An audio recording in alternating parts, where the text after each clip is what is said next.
Kahiwa-hiwalay lang tayo, high school na, no, college. Pero, Yes. well, we must admit, medyo nagkakaedad na rin tayo. So at our age,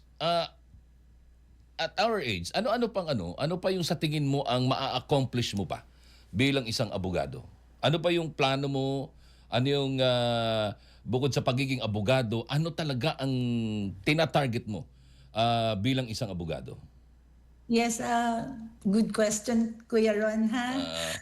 Ah, Siguro, sa haba ng pinagdaanan ko, ni minsan hindi nagbago yung aim ko talaga kung bakit kinuha ko tong law school na to. My aim is just to extend my hand sa lahat ng kailangan ako. Yun lang. okay. Sabi ko nga sa'yo dito sa atin, kulang na kulang.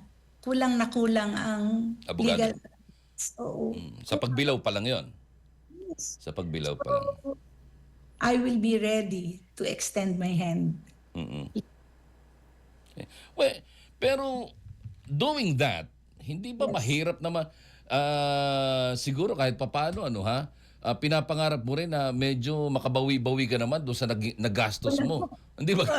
Kaya lang, if you're going to just extend your hands, lalo na for the needy, how are you going to to refund? Or Yes. ano bang termino doon? Di ba? ROI. O, di ba? Investment. Hindi ko, wala sa priority ko muna yun ngayon, Kuya Ron. Pero magiging ipokrita ako kung sasabihin ko sa'yo na ayoko namang kumita. Mm-mm, So, mm-mm. ang aking naiisip ngayon ay, syempre, enjoyin ko muna yung life ko as a lawyer. At kung ano man ang maihahatid ko sa kanila, yun lang muna. Pero in the end, madali naman mag-isip na 'di ba? Na syempre gusto mo rin magtagumpay.